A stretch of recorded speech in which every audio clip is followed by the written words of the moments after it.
Yes, sir. Joe Reed. Bubba. Carrie Ann. Bubba. Carrie Ann. Bubette. Dang, I'm outnumbered here. You are. You always are. That's Right. okay. Yeah. Do you have questions about real estate? What is the market doing? Should you sell? Should you buy? Are you a first-time home buyer? An investor with millions of dollars in properties, or are you looking for your dream home, your forever home? Well, then you found the right place. We want to share with you our decades of experience in real estate to provide answers to your questions. Expert or novice, we have you covered. Learn the pros and the cons, the hows and the whys, the ins and the outs of real estate with 3 top agents from Weichert Realtors, the Eastland Group here in Waco, Texas. Join Ken Castello, Carrie Ann Knight, and Joe Reed for Waco Real Estate 101, the podcast. Here we go. There we go. Waco Real Estate 101.com Good morning. is our website. If you have any question, you can click on there. You can hear all our editions, and it's an easy way to keep up with all our podcasts as they come out. Fantastic. Yes. Oh. Yeah. How about them Cowboys? How about Ooh, them doggies. Cowboy? Golly. Oh, what a game. I'd hate to be that kicker. I bet he missed the plane Oh, back to my Dallas since gosh. he was missing all them extra points. Yeah, they took his ticket. So, Man. They actually interviewed on Zach and Jim this morning the Elliot. Oh, from he Waco. missed too, didn't he? He got one block. Oh, one It block. wasn't- Okay. yeah, so, but what a conversation after that wonderful win. So, Wow. Yes, it was good. Very Yeah. good. Yep. So what are we talking about today, guys? Yeah, well, I thought New Year, we had a great ending last year with Charles McCullough that we kind of do some touch on the market and kind of see what everybody's seeing and as far as how balanced it is, if we got enough inventory and, what we can advise our clients about. So I know Joe is always on top of the numbers. So You got this, Joe? Do you? I actually don't have specific numbers today, but I do have something to share. I mean, things are picking up. yeah, Working with more buyers, have some listing possibilities, have a couple of listings. And so activity has increased recently, in my opinion. Interest Totally rates, agree. mortgage rates have gone back down a little bit. And that certainly helps. But like we've said before, even at 7%, that's historically a good interest rate, not a bad interest rate. yes, absolutely. I try to explain that to people, and just that flash in time where we'll never see again. That 2 and 3 and 4 and 5%. Wow. It's just hard to get people off Yeah. of that. But I'm seeing the same thing. Ken, I know you've had some real success lately. Started out the first of the year just kind of falling out my list of people, and I had 4 or 5 people, and then get a phone call, and here's 3 more, and then 3 more. Fantastic. And, I think people are still anxiously looking at the market, trying to find something that would fit for them. So I got a buyer under contract, and the seller, without hesitations, paying $7,000 of her closing costs. So that's Fantastic. that's coming back again. So A year it's ago, opportunities. That would not have happened. No, not at all. Yep. Even though technically it's still a seller's market, buyers have an opportunity now because inventory is higher and homes just aren't flying off the shelves. Buyers are able to ask for closing cost assistance, ask for surveys to be paid by the seller, home warranties. A lot of those little things that we used to almost automatically expect sellers to do seem to be coming back into the norm again. Yes, I totally agree. We listed one last Friday, and Saturday had 2 showings, had 2 offers. It's just Wow.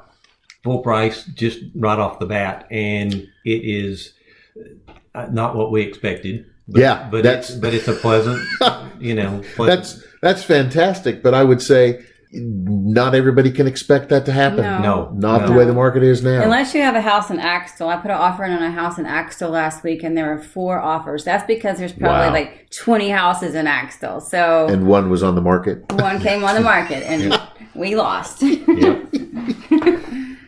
Well, Carrie Ann, how is the market treating you right now? It's good. I had a foundation inspection yesterday, which was an interesting story for me. I'll go ahead and share it. So the inspector came out and he said the house is on tilt, which I had never heard that before, meaning basically just tilted, maybe during construction, maybe just over the years, but no cracks. You can definitely tell the difference when you walk in the house, but there's no cracks. The doors all shut great, and he recommended no foundation work from my seller before they put it on the market. Interesting. Yeah, on tilt. So it was obviously unlevel. Yeah. Or tilted. Just tilted, but the house, no cracks in it at all. Foundation still intact. Yes, exactly. Y'all have any interesting stories to share? Man, I'm right in the middle of one right now. A listing of mine, when they had the inspection, the inspector questioned the roof. And so the buyers brought out a roofing expert for themselves who said that the roof needed to be replaced. And so sellers did their own due diligence and brought out their own person to inspect that. And I'm not going to tell you what the company was because I'm going to say something that is not positive.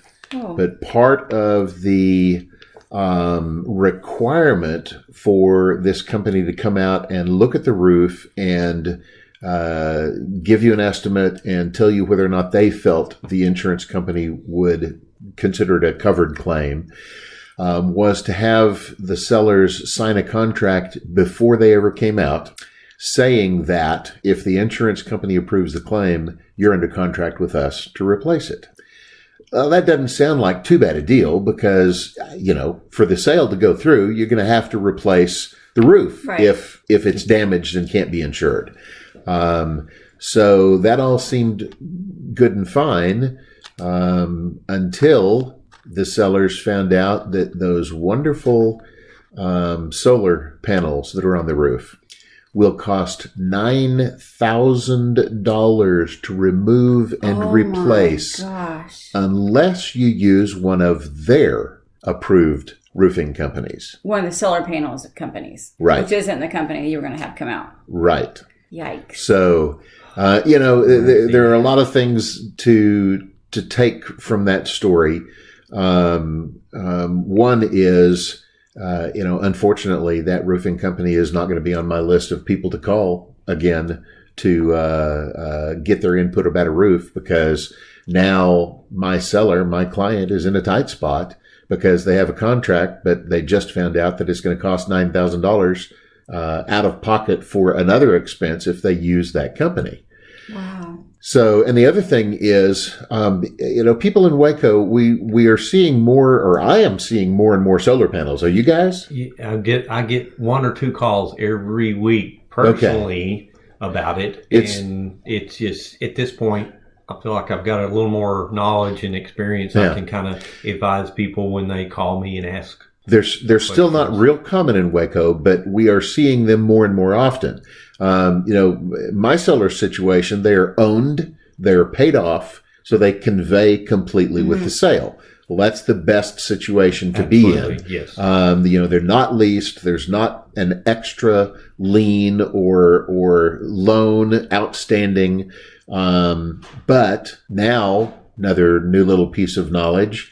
Oh, it can cost $9,000 to remove and replace those suckers when you need to replace the roof. And guess what? Yeah. You're going to have to replace the roof. Yeah. Sometime. Sooner or later. And I did one that closed last year, and we had that same situation, and they had literally handwritten it on the contract for the buyers about the solar panels that said free removal and reinstallation when you buy these. And when we called about it, they said, well, we don't normally do that, but if it's part of the contract, but we don't have any records of any of the contract. So we literally had a copy of handwritten notes from my clients that said this is what they had agreed to. So I guess it's buyer beware on that. And if the company goes out of business, the solar panel, where does it fall back on? Yeah. Because I've heard of that happening before. Yeah. So just be very careful, buyers out there. Super careful with that because, like you said, it's going to happen. And this was a relatively new situation. New panels, maybe a couple years old, and a new roof. I mean, the whole house wasn't but 8 years old, and they had to do some roof repairs, and it was going to cost $5,000 or $6,000 to have them taken off and then put back on. And Wow. just little things like that you don't expect. You're I don't have an electric bill, but then you turn around and go, well, that ate up 2 years worth of savings right there, just having them taken off. I've never seen electric bills yet on a home with solar panels. Do y'all have an experience with what it does for you? I have, yes. And this seller I was just telling the story about, one of the things I told them I would like to have when we were talking about listing the property for sale was a year's worth of electric bills that would show basically what they ended up paying for electricity with the solar panel providing a discount. Right. And it was pretty good. I mean, the last year in February when we had the cold snap that came through, their bills were, I don't think they hit $200. Our bill at our house, $400. Exactly. It was a bunch. Wow. But, so and if you looked at those numbers, you could tell, just based on paying your own bills, you could tell, well, that's an improvement. But then you got the cost of the solar panels. Yeah, and that's what oftentimes when I see advertising about solar panels, they don't seem to make you very well aware. They say, oh, you're going to save $200 a month on your electric bill. Well, it's going to cost you $225 a month or $175 a month to pay for the panels. Pay for them. Yeah. So what's your savings? I guess it would have to be over a long-term deal. Well, eventually you have to replace the solar panels. There's some flaws to the system out there at the moment. But it's a great idea, but I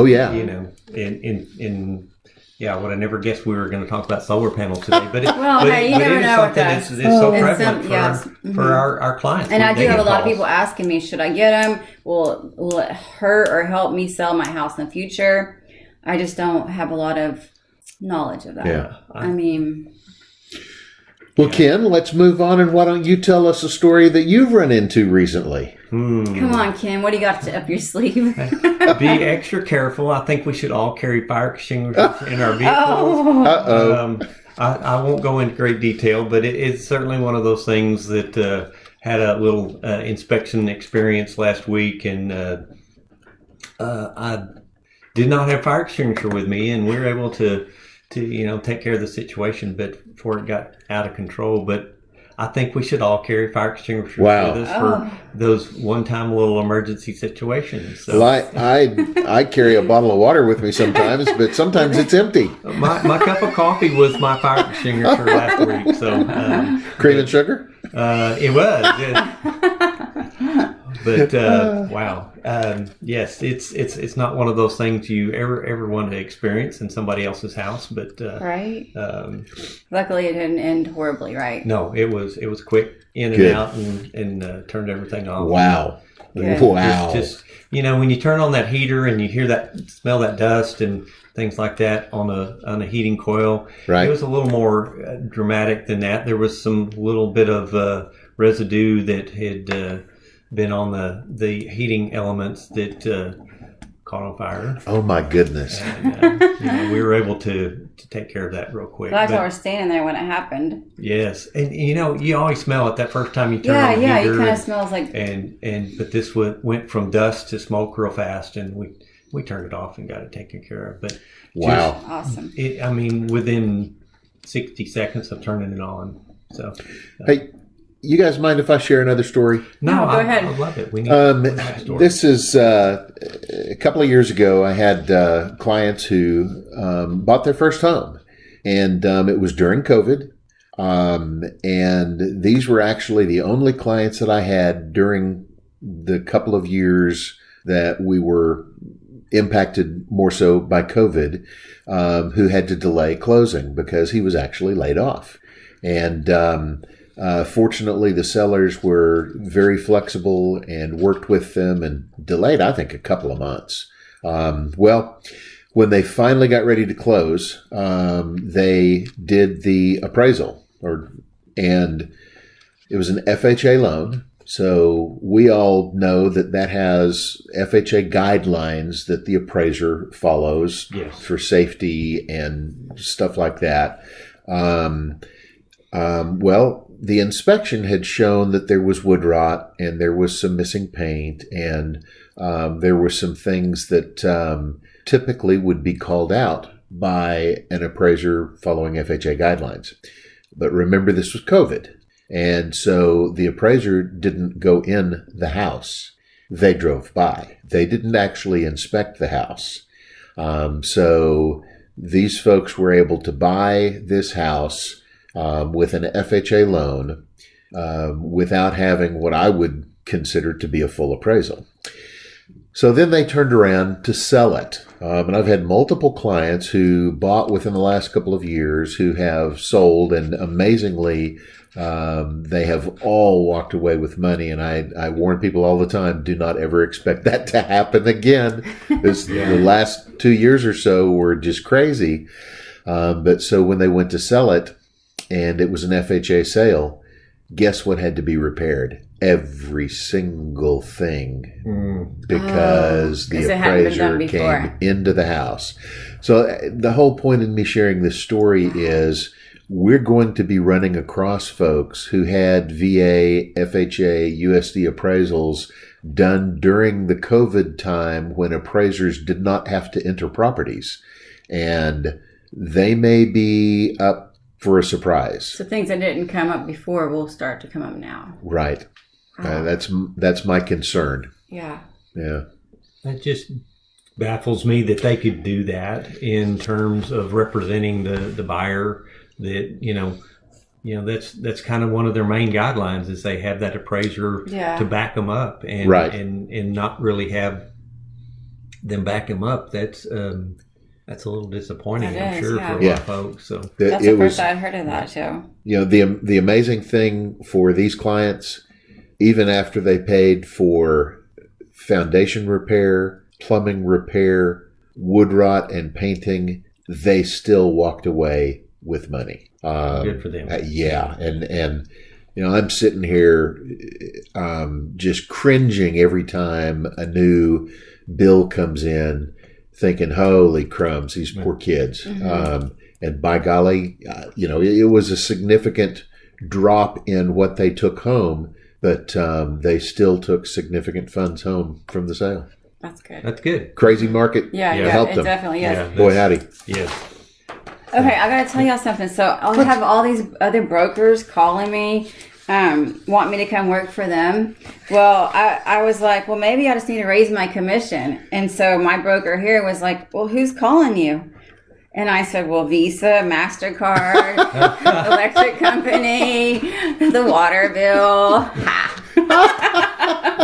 Excellent. Do y'all have any jokes today? You had us going there. I know. You're like... Wait, you think no one else would want me, Ken? They do. These top producers, we get calls. Just like, but I just stay one company. I just stay loyal, or try to. Yeah. That's all I need. I think we're all loyal at this table, and I think that's never been a question. But very much. That's why we're year after year top producers, and I hear one of us is a really top producer. Yes, we're about to go to an awards banquet, guys. Yes. Next month. 30 days, and we'll be in Margaritaville in Conroe, celebrating again. Enjoying some margaritas for sure. Yes. So we'll let y'all know next episode a little more detail about that, and some special honors for one of our group members here. So, but if you guys that are listening would please drop us a line between now and the next episode. Any questions you might have, there are no bad questions, and we try to look through those, and we'll have a few more answered on our next episode. But we want to make sure that we remind people, if you do subscribe to this podcast or you're on our website, just click right there and drop us a line. It's an easy way for us to get back in touch with you. If you have questions about buying or selling, we'd love to get in touch with you and give you some more personal information. But, reach out to us. Let us know how we can help you. Great. So, yeah, thank you so much for joining us, Ken, Carrie, and I hope that you learned something helpful today. And please do send us your questions. Who knows? Your question may become the topic of our next podcast. Until next time, be safe and have fun. See ya. Bye.